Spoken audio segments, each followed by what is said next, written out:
CFG Game Cast, episode number 154, a weekly podcast created by gamers and streamers alike to discuss the latest game topics from the previous week. We stream a new episode on Fridays and release it on podcast services like Apple, Google Podcasts, Stitcher Radio, Podbean, and so much more. So show us some love.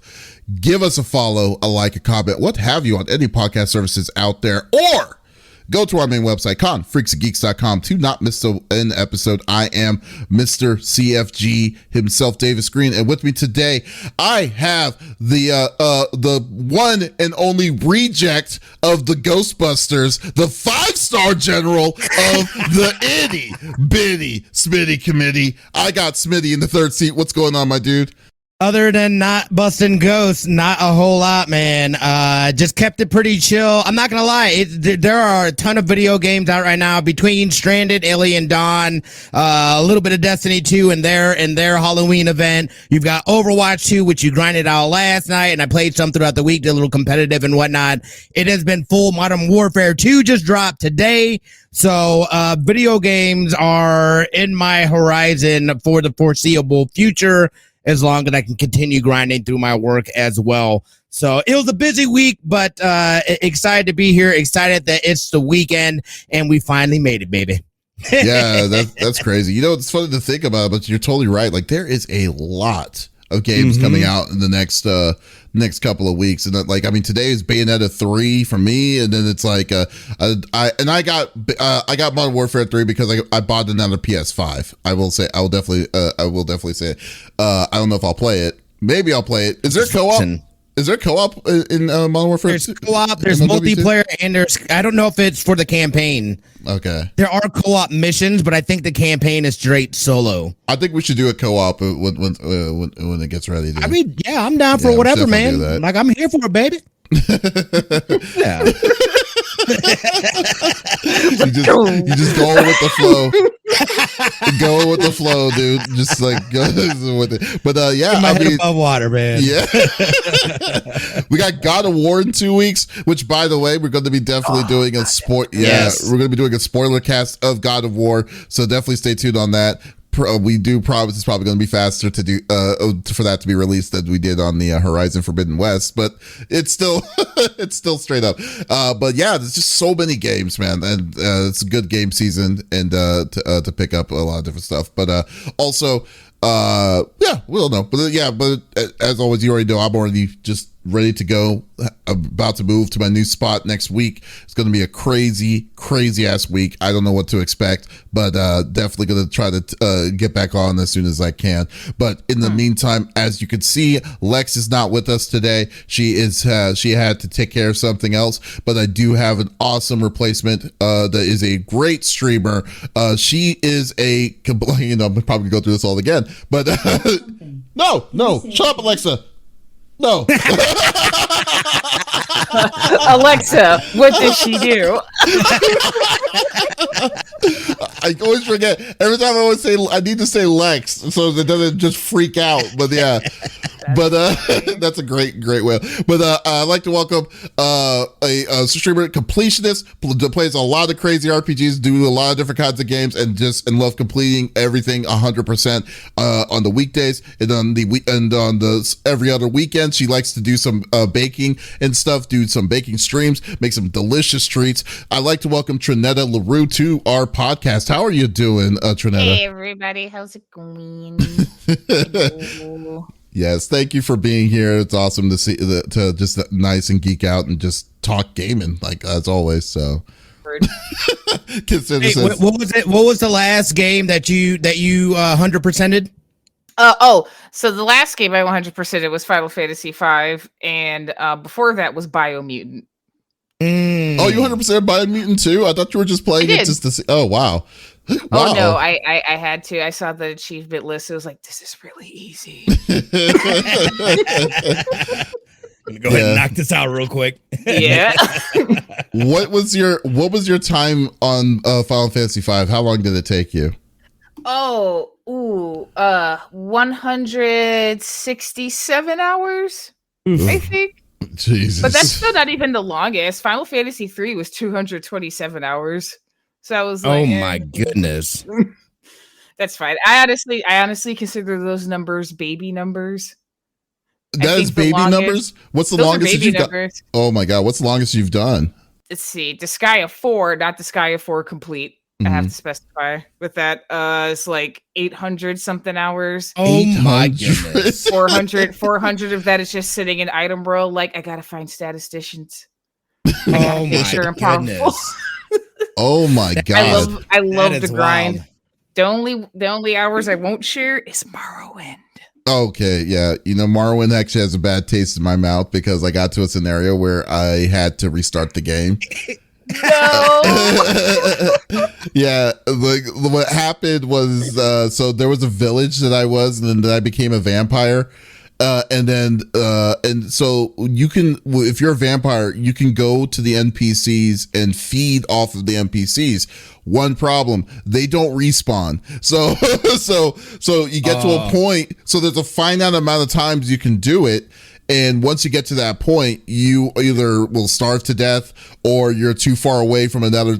I was too far away to get to another point because of the day-night system to travel safely. So I got to a point that I basically killed everybody inside the village, and I couldn't go any further. I was done, and I was like, okay, I had to start over again. Yeah, I legit witnessed myself starving to death in Morrowind. I was like, wow, this is the most realist video game experience I've ever had in my life. I had to, yeah, that's the one Elder Scrolls I have not beaten because I was like, I have to start over again. I'm like, I'm good. I'm not doing this again. So, but nope. That is great. Yeah, that is a nice trauma I have there. Biomutant. Kit's asking, how'd you like Biomutant? Oh, let's see. Story out of 5. What they did at the end, it went to a 3 immediately. It went to a 3 and dropped 2? Anybody in my community, we don't know what they were thinking. Oh. It pulled a Final Fantasy VIII on us where it was like the story was going somewhere, but then they all magically were like, we technically forgot each other. And then you were like, that was not, nobody wanted that. Wow. So yeah, it was pretty bad. The game is a mediocre. But when I played it, I felt the game was mediocre. I think the game's like hatred. Like there's a lot of people that hated really hated the game. I don't think it was that bad. I just think it was just in the middle. It's a mid game. I don't think it was that bad. I got the joy out of being a kung fu mutated raccoon that shoots guns and makes stuff out of recyclable items, which that part was cool because the game overall had a good moral of the story. Take care of the earth, and I was like, yeah, that's dope, but everything else, like there's a lot of bug issues that I ran into. Like I heard, yeah. Some of them you have to restart the whole game just to fix the puzzle. I was like, oh no. It's all good though. I mean, like, yeah, but it's all good. Like, I mean, it wasn't okay, but like for the value of the game wasn't a AAA title. This game came out, like, I mean, it was known that it was coming out. It was anticipated. Yeah, but like, I just don't understand. Like, you remember, like, back in the day, there was a lot of those kind of mid-level games that was like, hey, this is actually going to be a game that you come out in between until you hit the AAA title and then just play it just because you just enjoy your time. But some people just like burn this thing to the stake. I honestly feel like people burnt it because a lot of the bug issues and there's texture issues in that game too. There's legit one item I had where I couldn't run around with it because it was flickering and it was giving me a headache. And I was like, there's 0 reasons why this game shouldn't be patched. Like it's not that old. Right. You can clearly release a patch for this, fix things that are annoying people, and maybe the game would get better or be better. A little bit better, but it's like they're ignoring their baby. You don't ignore your baby. You got to take care of your baby. Like it's a beautiful game. Says you, but wow.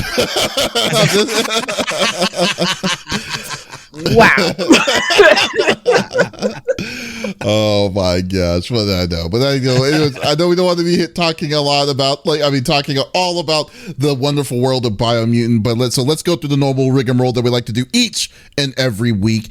So each of us chooses a topic of discussions through the previous week. The topic would or could be a game itself or something that happened in the gaming industry, and we don't want to talk about it amongst ourselves. We want you, the viewers, on Twitch.tv/CFG Games to be a part of the conversation. So if there's something you want to chime in or something you want to add, get your opinion, by all means type it inside the chat. We'd love to make it fully interactive, so we would love to discuss it with you. So let's get this party started. Trinetta, since you are our guest, why don't you get the first you have the first story. All right. Recently I've been playing a game called Gundam Evolution that just came out a couple of weeks ago. They just had their first patch, balance patch, because a lot of the units were just okay. First season of any game, everything's going to be unbalanced. Nobody's going to know what to do, and it's a pretty cool game. I really love how you get a lot of the old classic Gundam out of this too. This trailer is so sick. This game even got me to watch old Gundam series that I've never seen. Some that it never even came to the States. I even recently discovered there's a main character in Gundam who's black. I was like, oh my god, who's that? I didn't know that was his name is Lauren, and he pilots Turn A Gundam, the one with the weird mustache. Oh, the mustache, that was a black. Okay, I know exactly what you're talking about. I didn't know that was a black.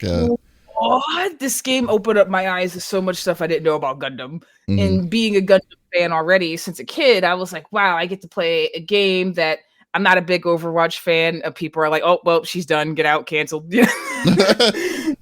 So, that's not true. Like Smitty can even vouch for me on how much I don't play because of the same BS though. So yeah, no, it's good. But continue on. Play this game though, it does have the Overwatch. The easiest way I could describe it, gameplay wise, it does have the Overwatch mechanics, but with Gundams. You could be a freaking Gundam, like Pale Rider. You could be Exia, Unicorn, Gun Tank, Sazabi, Zaku Melee, Zaku Range. They even have a skin in the game that makes you look like Char Zaku, which, like, for any of you Gundam fans out there, I'm pretty sure you're like, oh my god, did you just say Char Zaku? Yeah. Like, yeah, it's there. And honestly, like, I love the mechanics. They even have that one mechanic. I think I never played a lot of Call of Duty either. But I think it's to plant the bomb thing, and you have to protect it, the enemy team, not to do that. So they even have destruction missions like that in the game as well. It's really, really neat. Only thing I can say about it though that really disappoints me is there's not a lot of what's the right thing I'm saying? Attention here in the States for this game. There's not a lot of popularity in the West. If you even look at this game right now here on Twitch, it's just a lot of Asian streamers playing this game, which is fine. That's cool. You know what I'm saying? And it sucks because they don't even have rank available over there, but we have rank available here, right? And another thing that's weird about it is there's already like esport tournaments going on over, I believe, I might be wrong, I believe the first tournament is Taiwan. That's like the only thing we have information on. And some people were reaching out to the esports section for them and being like, hey, we're never going to get tournaments here at the West. You got Gundam fans over here. And it's just like dead silent. And it's just like, geez. So like, are we talking about like, so when you're saying like esports tournaments and all the different like editions of it, is it just like you're just disappointed that there's not a community, like a professional community inside the in the US itself? I guess I'm just a little disappointed with how, like, I don't know who exactly is in charge over at, I say Bamco, but Bandai Namco. With the whole esports thing and going out and making sure tournaments happen and being like, they're not even advertising the game that well either. Like, if you want new information, you literally have to be in the Discord, which is a killer for a game. In my opinion, you really shouldn't only keep everything excluded in the Discord channel. That's not how people find out things, and there's a lot of people out there who don't even like sign up for Discord. So it's just like, I just wish there was more communication with this game here in the West, because it just seems like it just has a lot of, it's very Japan, Korea, China, and then it's like, okay, cool, you have Europe, and then you have here the States. But even in Europe, like, they're having issues with trying to get ranked games, trying to get any information they can to start up a tournament and stuff like that. And it just seems like communication is very hard to get for this game right now. You said this is a free-to-play game? It is a free-to-play game. That is crazy to me, because I definitely thought that this game had a price to it. And I haven't even, like, I don't feel like I've seen any kind of marketing at all, especially with the fact that it being free-to-play. You think that's the big draw. That's the big sell right there. Hey, everybody has access to this game. Come and check it out and play it. And so for it to be so quiet and just like kind of sneaking under the radar there, they are definitely doing themselves a disservice. At least over here in the West. Week is Overwatch 2, and I'm just like, yikes. I was like, that is not. That's funny. Not what you playing do. that. Who's playing that? See, okay, so like I kind of gather is this, because like right now, actually, when you really think about it, I think Bandai Namco in general, I mean, even though it is I would have to agree with Kid Sander, which is surprising for me to say, because usually Kid and I are on the opposite attractions of most stuff. Gundam does seem to be almost a niche interest in the West in general. It is a very niche interest. And yes. I 100% agree with that, because the very first Gundam we got here in the West was Gundam Wing. We all watched Gundam. I'm not saying all of us, but I feel like we like anime here. I feel like we all watched Toonami growing up. We saw Gundam Wing. You know what I'm saying? That was the first one they really gave us. And like, they gave us nothing else. I was having this discussion with another streamer who is becoming a dedicated Gundam Evolution streamer. Good on him, by the way. And he was talking about that, and he was just like, it's really crazy how we just didn't get some things here in the West in terms of Gundam. Yeah. And but then again, though, I will say this, though, I think a little bit of the puzzle is that's a little bit of a niche, but that's not, I don't think that's an excuse for them to not advertise the way they do, because like, look at it this way. Dragon Ball is a huge thing in the West. Like, still since 1980. Look how Dragon Ball The Breakers was advertised. That wasn't advertised well. Breakers wasn't advertised well either.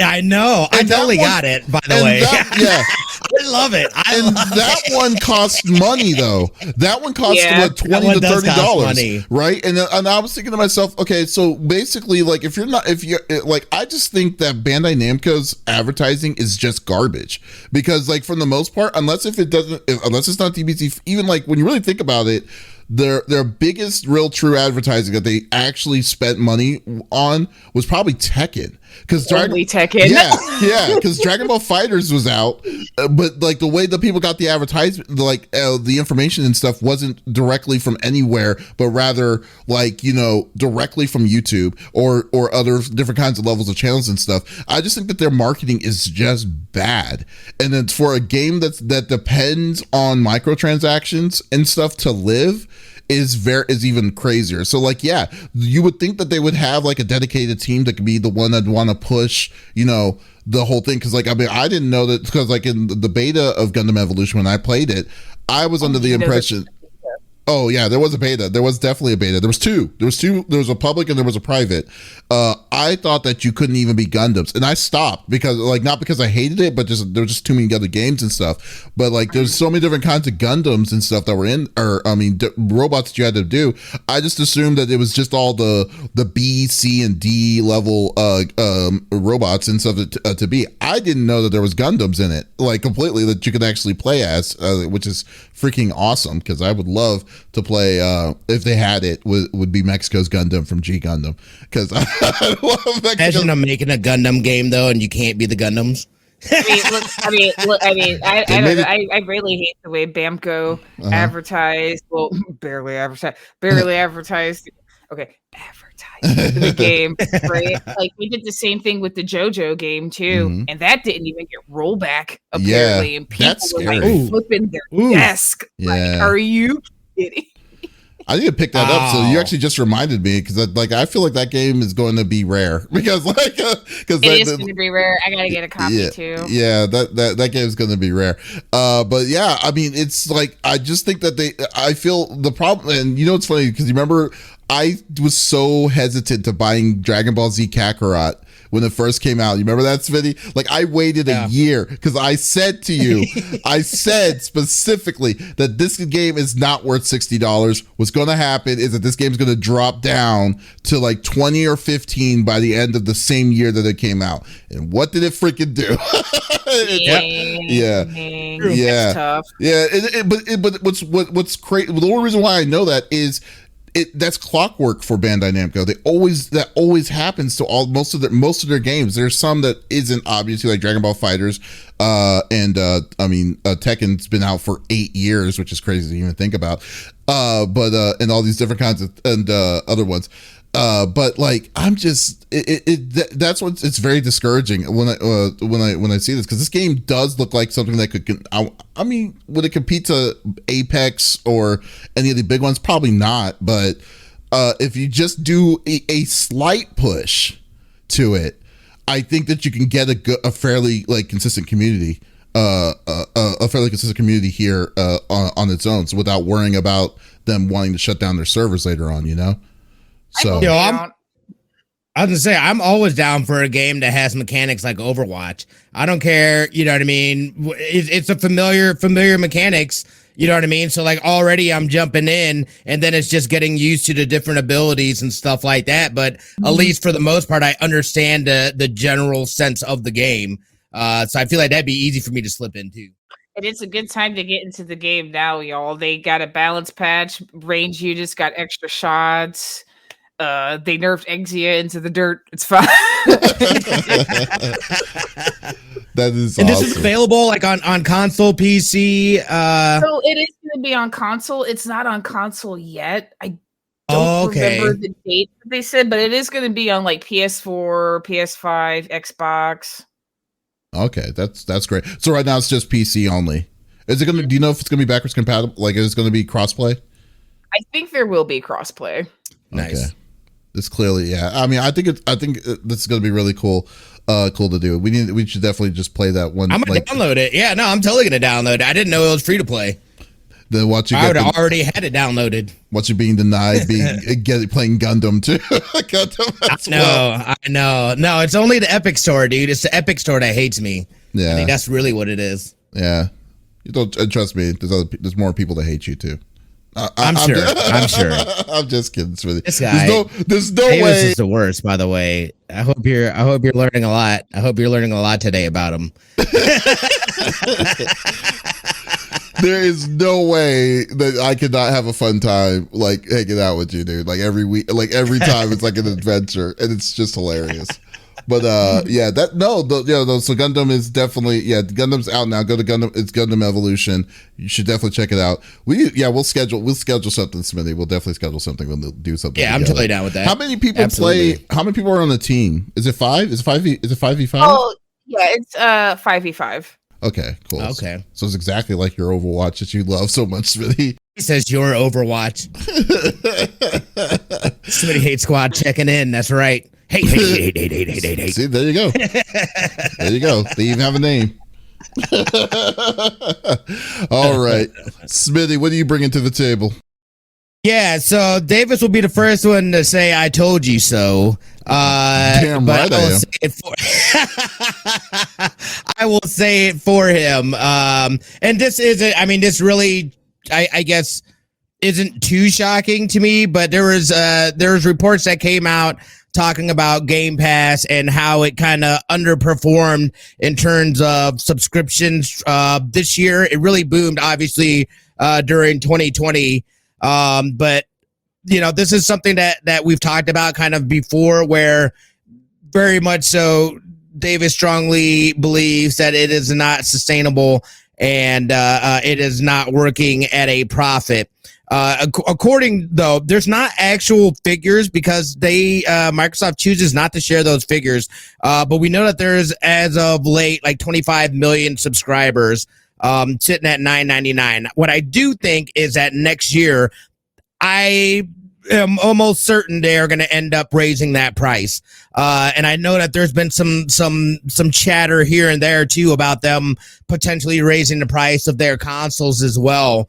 We saw earlier in the year, Sony, they did that, at least outside the States, in a bunch of countries around the world. They increased the price for the consoles. So it'll be interesting to see what Microsoft's take is on that. If they do end up doing that, will it be more of a regional or something that's just going to be flat out, we're just increasing the price and what they're going to be saying? Because they said at the time, when Sony did their thing, when they announced their price increase, they said, we are not going to be raising our prices at this time. Mm-hmm. That is the key word. That right there to tell you that at some point in time, they're going to be raising them prices. Mm-hmm. So I'm guessing it's probably going to be next year.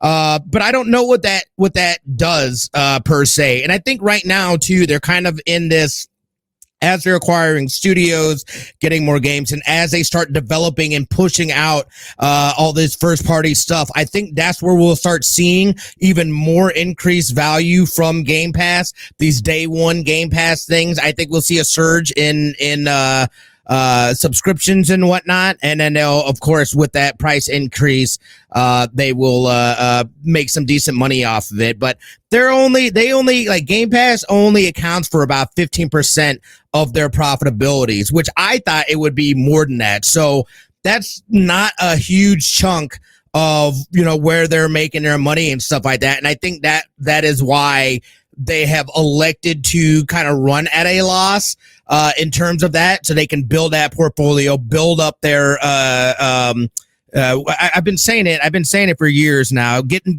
people into their ecosystem one way or the other. They say you don't have to just be on Xbox, you can be on PC, you can be on anything. Get Game Pass and we got you covered. So I think very much so that is their strategy, and they'll continue to move forward with that, but they'll probably look to increase a little bit just to make those numbers, because I believe it is look at the article here. Not the CEO, but that those numbers and those projections are tied directly to. Oh, there it is. Yeah, it is. Microsoft CEO Satya Nadella, her pay. It is tied directly to her pay. So obviously it's not going to be a huge difference. She's still going to be making millions upon millions of dollars. But if you have that potential to make even more money, you're probably going to grind a little harder to make them numbers work for you, and to be in your favor. So I wouldn't be surprised if we see some changes coming here around the corner, but it's going to be strong with their portfolio and what I think they have in mind and the first party stuff that they put out, and with that day one stuff, it's going to be tough to beat. Well, like, this is the way I have always looked at it, of this whole situation. Because, like, in my opinion, like, don't get me wrong, I think, Game Pass is the reason why Xbox survived. It has been surviving the way it's been surviving for decades. But the problem is this. Game Pass is like Netflix. It's exactly like how Netflix operates. Like, they're getting a piece out of all the free games that they're providing, but that piece is not much. It's just like how it is in the movie theater. Just how they worry about accessories or snacks and stuff to get their money to increase their profit margins for it. So, like, when Netflix had to pivot from focusing on just movies and TV rights and stuff like that, and pivoted on exclusive, content, that they were getting more pieces to that said pie. You can't do that on Game Pass, and that's why I was looking at it. I was like, this was I always looked at Game Pass to be like a temporary fix for Microsoft that to not have, because they didn't have first party support, or they didn't have a strong first party support for a long time. The problem was they dragged their feet on first party support and they depended on Game Pass to being successful. So like so I think then that's why I was like thinking there's absolutely, I just looked at myself, there's absolutely no way they're getting a lot of money out of this. Like there's no way that they're getting a lot of money on this. That's why I was so like adamant that they would have to increase prices. There's no way that the company would want to just say, oh, we're getting per $14.99 on a subscription, we're getting maybe $3 per subscription towards all of that, because of all the rights and all the stuff like that you're paying the stuff, and I mean those $3 will accumulate to something big.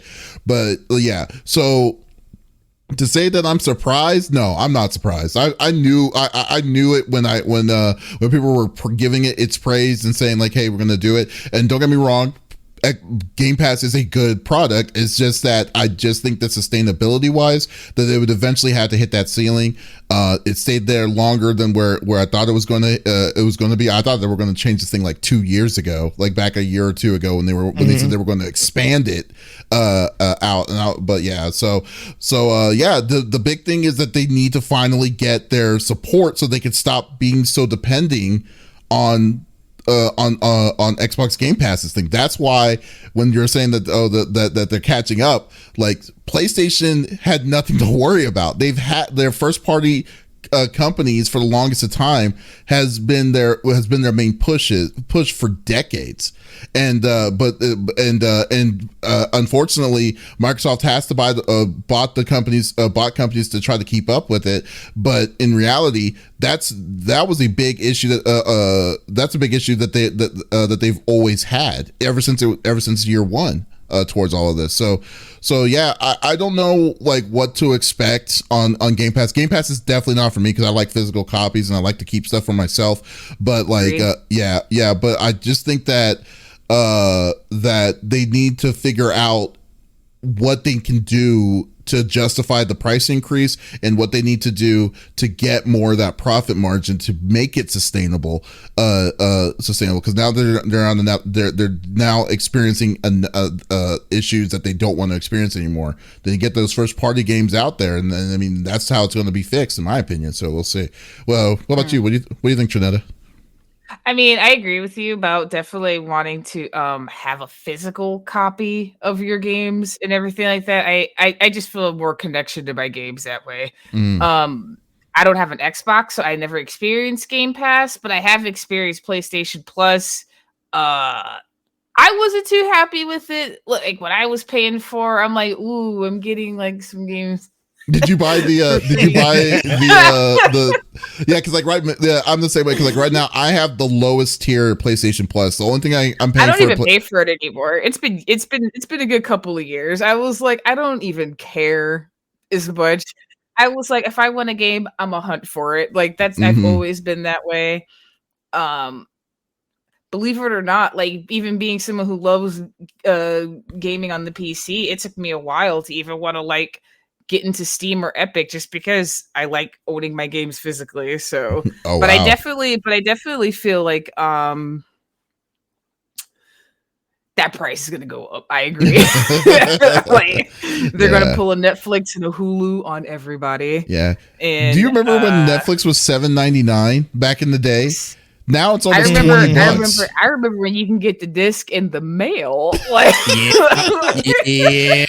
Oh my God. It's so funny how long and like how much of an inflate, like how much they had to jack prices up just so they could stay afloat, you know? But right. Yeah. It'll be interesting to see how they make that pivot, how they go about justifying it and what they say to people. But it definitely is inevitable. But I think they need to do it to be able to bolster those numbers and get people, at least if they're not, they're not coming in on console, give them another way to be able to get into their ecosystem and use their products. So now's the time where they have to kind of switch it up. And will they lose some subscribers? I think so. But if they build enough portfolio, I think again, there's still a lot more retention there, and with their day one stuff. So I think they'll start pulling a profit from it, and that's how they do it. To be honest with you, I don't think that they would lose subscribers.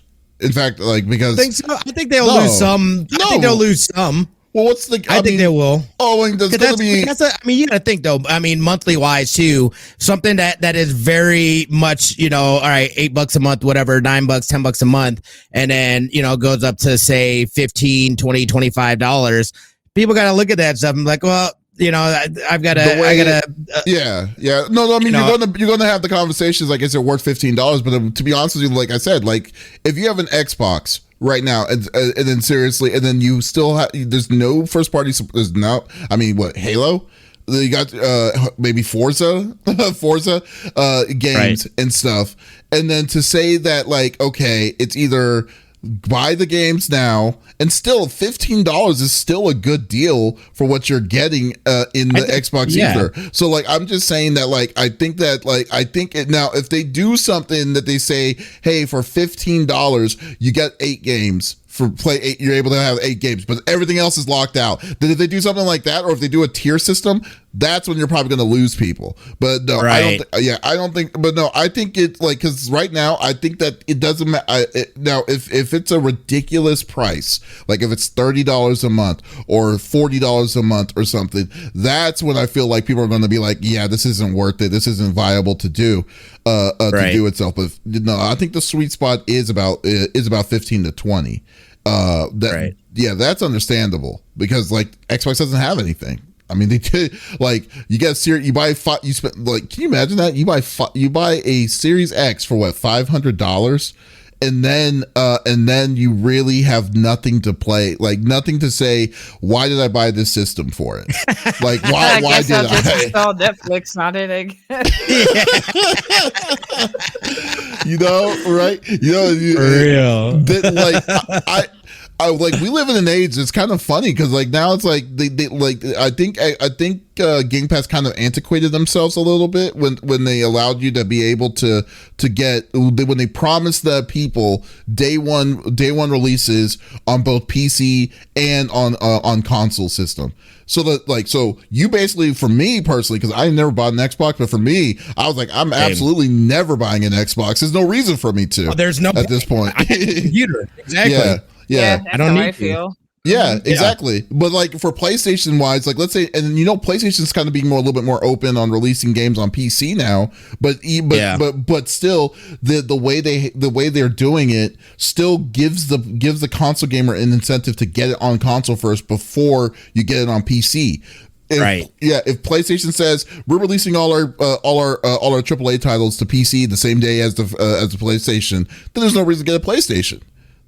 At that point. So like, so that's where I'm kind of standing at with it. The system antiquated itself. They did a horrible job on keeping up their first party support for the years, because everyone's all saying, oh, just wait until Elder Scrolls or Bethesda comes into play and stuff. I'm saying this company's been around for almost 30 years. Close to 30 years, and you're telling me that they're still saying the same thing that they initially did back in the day? I don't know. Bethesda's a trip. I mean, they're still selling Skyrim as a brand new game price. Like, who's paying $60 for Skyrim right now? Even like the new one, like, if I swear to God, like, I'm actually going to go by what you say, Smitty, on this, because I know you're really more into it with Starfield. But like, I feel that they're just going to do the same BS that they did with Elder Scrolls, which is basically, it's just going to be an Elder Scrolls skin, but in space. And if they do without doing it, yes. I've only played Elder Scrolls Online. That is my only experience. Really? No, that's not true. I think I played a little bit of one other one. You should play Skyrim. Try to play Skyrim. Pay full price for Skyrim, please. That's all I ask. I ain't paying $60 for Skyrim. You know what you can do, Smitty? Just click on our CFG Green Man Gaming link down below, and you'll be able to get it for a good discount. So there you go. Cross promotion. Nice. Yeah, but There yeah, it is. yeah, but that's done stuff like that. Like, I mean, because remember back in the day, they did the same strategy, just nowhere near as aggressive. You know what they did with Rare? They basically reversed Rareware. I mean, essentially, until they finally kind of got their things back with that pirate game they released. But still, that was like literally 20 years later. So, but yeah, I mean, I don't have my faith in their first party support with Microsoft. I hope I'm wrong, because like I said, to have the best competition is have straight competition between two companies. If they prove me wrong, I hope they prove me wrong. And we'll see what's cooking in their ether. But yeah, so Yep. here's a question for you though: if they increase the price for Xbox Game Pass, would you still do it? Like, if like, or what's your limit where you're going to say it's not worth it for me to do it? I mean, I would do 15. I might. It depends on what would be coming out for 20. To do it, because again, I have so many different subscriptions and services and games just collecting digital dust. I have no business getting new games. It's ridiculous. It's absolutely ridiculous at this point. Yeah. There's so many games that I'm trying to go back and like, I'll do that like on off time, like just play games that I'm trying to get through. Like I'm trying to get through the Arkham, the Batman series, so I can play Gotham Knights. You know, and I still got the Mass Effect. I need to start Mass Effect 2. Oh my God, you still haven't. You need to play Mass Effect 2. I know. I know. I never played Mass Effect either. You would love. You would love Mass Effect. That would have been one that you. That should be one that you. I know. I pretty much. I know what I'm saying. You already know what I'm thinking. I might 100% it because I 100% it. The look alone. It's like, I know, but you're like really. I'm sure you get that a lot, but I'm just saying that like I think it's definitely up your alley though. It's good. I have not played. See what? There's a lot of games I have not played. Oh yeah, no. Same. Mass Effect 2. But that was a remake that I thought was worth it, because as somebody that never had the opportunity to play the originals, I was like, oh, this is perfect. I could jump in and the collection's right there, and then I think I have Andromeda somewhere. So no, don't play Andromeda. That game is. I will because I have to finish a series. If there's a series of game, whether it's bad or not, I have to play them. Oh wow, that's just crazy. what it is. You're insane. But, what it is. Yeah, no, I will definitely. I would definitely. I think Mass Effect 2 is the best out of the three of them, but the Mass Effect story was pretty good until Andromeda. What did you do? Did you do? What's it called? What's the name of the other the EA one, the one about Dragon Age? Did you play Dragon Age? I played a little bit of it. Uh-huh. I played the first one.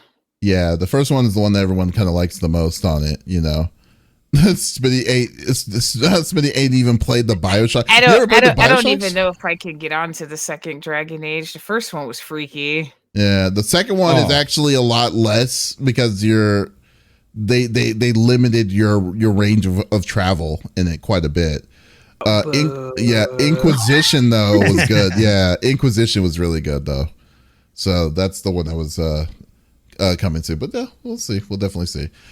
Okay, well, good one, Smitty. I will still not buy Xbox Game Pass, so we'll see where we're at, and we'll go with it. I am going to close this one off with a update of the amazing drama that is Bayonetta 3. So yeah, I know. So as you know, long story short, what happened was that the original voice actor Helena Taylor was saying that she was quoted that Platinum Games offered her only $4,000 to do to reprise her role as Bayonetta. She said no, and she was saying a lot of things about it, and was also called out other voice actor Jennifer Hale about you're not the true Bayonetta and stuff. Basically, kind of going money to the drama. Yeah, what? I know. Did you not hear anything about this? Yeah, this is no. Oh, what?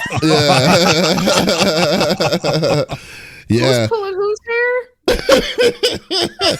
This was crazy. Like I was like, it's amazing. Like what ended up happening. Like so literally like Jason Schreier did a Bloomberg article because he has connections with everybody in the gaming industry. Comes to find out, Platinum Games offered her 5 sessions for $3,000 to $4,000 each. So the minimum is going to be $15,000 to $20,000 towards her thing. And then they said that they couldn't go into agreement because she was asking for a 6-figure amount for her role in this game. They said no, but they in courtesy about doing it, they asked her if she wanted to do maybe a special role, like a special feature of it, like a guest voice acting role. She said no, and they left it at that. Helena Taylor then said she just that they were lying, and she just wants to get this behind us. And I thought that was the end of it. And we had a really good lengthy discussion. So guys, if you didn't hear that out, check the previous episode of the CFG Game Cast. But in this one, so everything we thought was going to be all said and done, but apparently Helena Taylor's back. I was talking a lot of stuff again. So she did another twit longer earlier this week on Monday, saying that it came to her attention that some people are calling her a liar and gold digger, and she feels that she needs to defend herself and her reputation in the industry. And I was like, okay. So she gives her story. She kind of recanted some of the stuff that she was saying about it, but then but it made her look like she was lying, which, shocker, she was lying. She was lying towards this. But on top of that, she was then saying that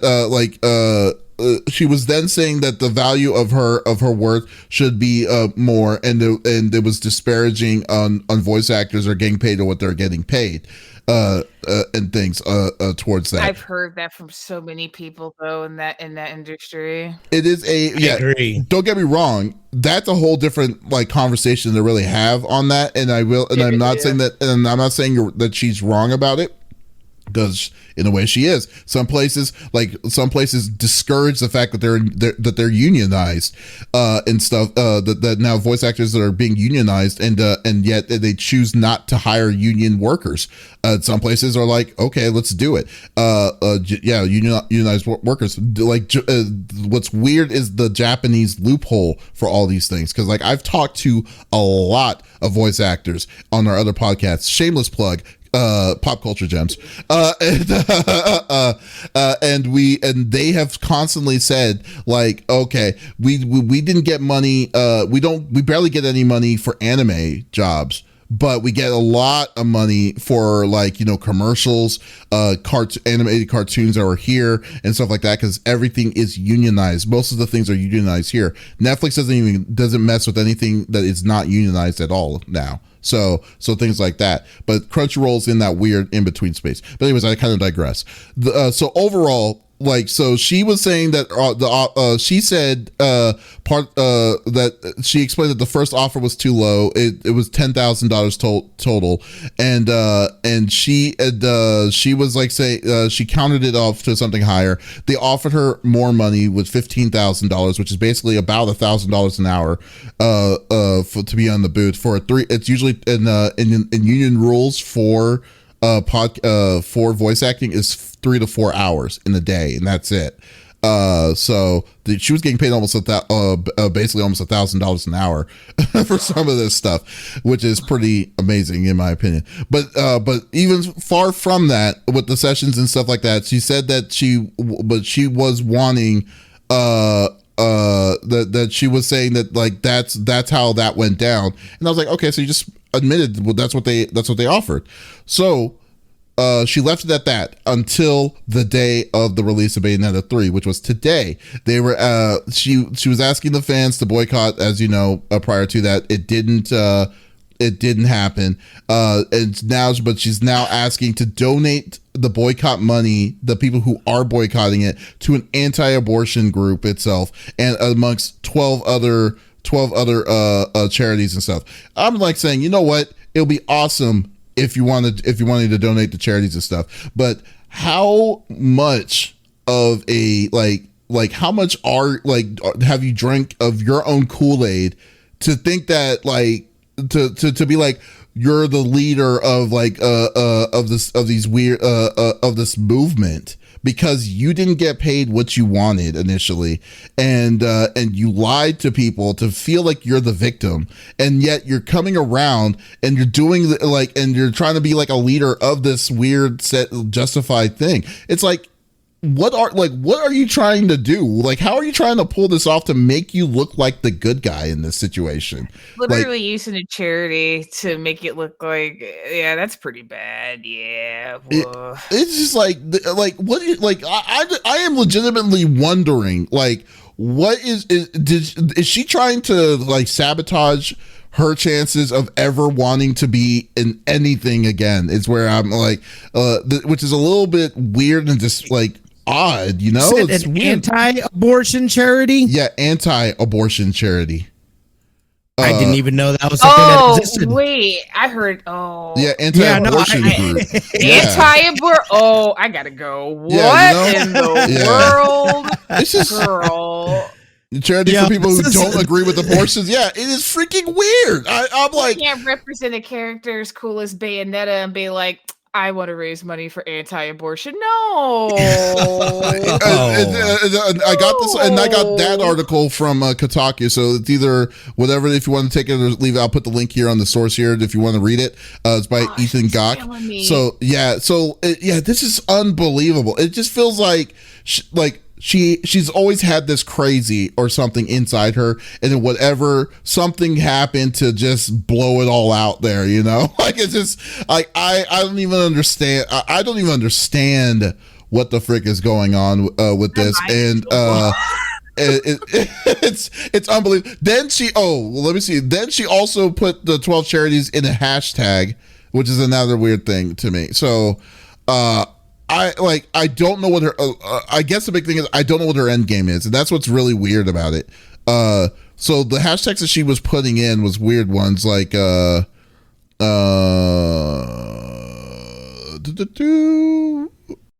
all the characters I think is cool stop being voiced by crazy people. Yeah, it's just weird. Like, she put hashtags like Platinum Games, Nintendo, Bayonetta 3, Bayonetters. I don't know what that one was. Yeah. I don't know what that. Yeah, this is like a terrible, terrible case of when somebody tries to keep it real. And it's gone terribly awry. We have to make Bayonetters popular. Bayonetters so good. She did us a justice. Make Bayonetters great again. So weird. Like, none of it made sense from the get-go. Number one, they would pay more money for Jennifer Hale than they would for her. Absolutely, Jennifer Hale is a prolific voice actor, and she literally is the Guinness World Record for like most voices or something of another. It's crazy to even think, but from an actor standpoint, for an actor to attack another actor over a job, number one, is ridiculous. It's unprofessional. It's completely unprofessional. Completely unprofessional. Like I said, like, she has committed, like, at least in the voice acting world, career suicide. Oh no. And and I would say that I know that she primarily does theater, I believe, over in the UK and stuff like that. But I'm wondering if this does not have some sort of effect, because people are seeing this stuff and nobody wants to work with a person that is like this. Nobody wants to work with a person that's going to be potentially problematic, not only to you in a closed session, but will go out into the world and start doing stuff like that.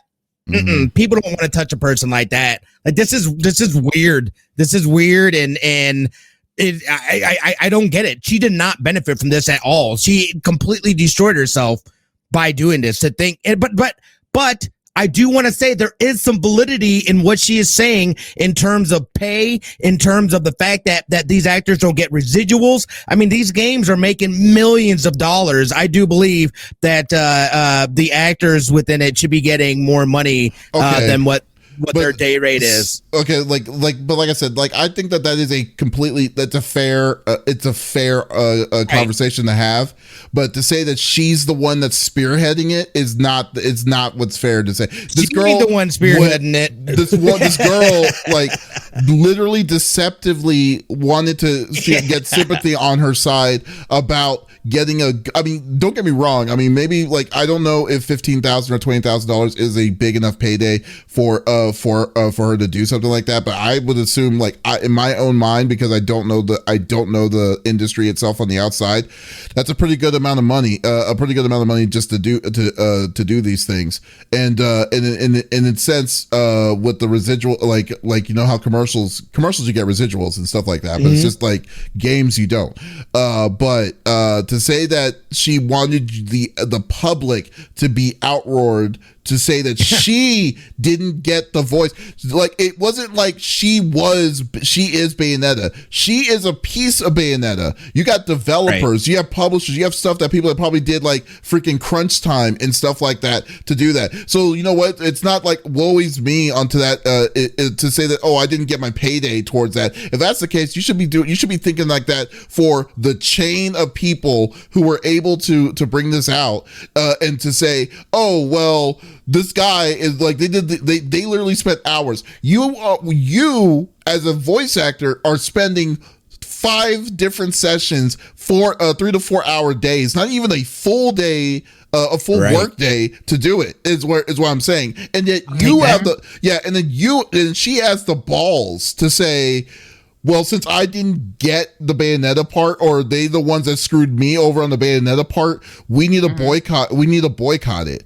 I mean, you're basically just saying screw the developers at that point. Screw the people that basically, like, you know, because you already know how the environment is for these kind of games and how people like to crunch and all this stuff like that in itself. I'm just saying, where does she get off to say that is in my sense. If it was an Activision Blizzard situation where everything was happening because the environment was just garbage and crap and stuff, I would be behind you 100% along the way. But for her to do that, it makes her look superficial. It makes her look like look like the monster that she is towards us. And yet, but to even add more salt to that insult, she thought it was perfectly fine to come back on social media to still try to twist a weird dagger that no one was on her side for. That's what what kind of privilege is that? Is what I'm saying. It's Bayonetters. Bayonetters. Yeah, you're right. We need to make that happen. It's what it comes down to. The other thing too is that she never, as far as putting the work in, I understand she's doing theater and stuff like that, but I mean in the voice acting space, Bayonetta is the only thing that she's done. Yeah. So she never put herself and did more projects and increased her own value. So her value was inflated by something else. I'm guessing a large part of that was her own ego. Oh, yeah. But clearly, you know, either that or you need to be taking a look at your agent sideways and saying, yo, maybe I need to get a better agent that's going to be able to pull bigger deals. But as the actor, you also have to put the work in too. You have to be able to have that resume and have that pedigree to be able to be like, boom, this is what I've been doing. This is what's going on. Here's what my price is. Take it or leave it. But then if they say, hey, we're good on that, this is our final offer, and you walk away, you don't then go, whoa, nobody buy this game, nobody take a look at that. How dare they didn't, and you, the new actor that they casted, I can't believe shame on you. Like, it's like shame on you for taking my name. Mind-blowing to me. And this is the only video game character she's ever voiced for, right? Yeah, this is the only character she's ever voiced. And she's doing too much. Not everybody could be a Stephen J. Blum. You know what I'm saying? Like, she needs to relax. Unbelievable. Yeah, it's unbelievable to me. Like on this, and it's surprising to me that she even had the audacity to come back on it and starts talking crap about it. It's very weird to me that like where we're at where we're at with this. So no, I mean, I like, and I'm not wishing her ill will on this. I'm just saying that, hey, you know the kind of person that she is now, and it's up to it's up to whoever, if she ever gets something back in voice acting or even theater and stuff, expect this is what I'm saying. Just expect it at this point. like because she has an ego bigger than you, Smitty. I'll be shocked. Oh wow! Dang. Davis is so dirty. Davis is so dirty. Yeah, I'd be shocked if she was offered another gig. Oh yeah, Real. Yeah, it's not even probably not gonna be the head. People are not gonna see this, and they're gonna be the head. Like, she basically probably just chased away the whole country of Japan from all this nonsense. So yeah, I mean, any Japanese roles or whatever, coming to Europe or the U.S., so we'll see. But man, folks, thank you for listening to episode number 154 of the CFG Game Cast. Thank you for being a part of the conversation as always. We will be back. You know what? I'll take that back. We might be back because Smitty's going to be away. I'm going to be moving. So we might have to see what's going on next week, the first week of November, but we'll definitely keep you posted on that. But guys, definitely check out Trinetta Laroux. You want to give your plug where people can see you, Trinetta? Yeah, sure. You can check me out. You can follow me on Twitter at Trinetta Laroux. My YouTube is also Trinetta Laroux, and my Twitch is also Trinetta Laroux. That cross branding, I like it. That cross branding. That's what I'm talking about. Yeah. So, but guys, if you did miss out on this episode, that is perfectly all right. We release it on every week, at the beginning of each and every week on Mondays in the mornings on Apple, Google Podcasts, Stitcher Radio, all podcast services. So there is absolutely no reason to miss out on our sexy voices. No reason. Yes. Guys, thank you so much for stopping by. And as always, go check out our main website, confreaksandgeeks.com, to check out some awesome, amazing content every day, all day, every day. So once again, this is Davis signing off with Smitty and Trinetta. Y'all, take it easy. Bye.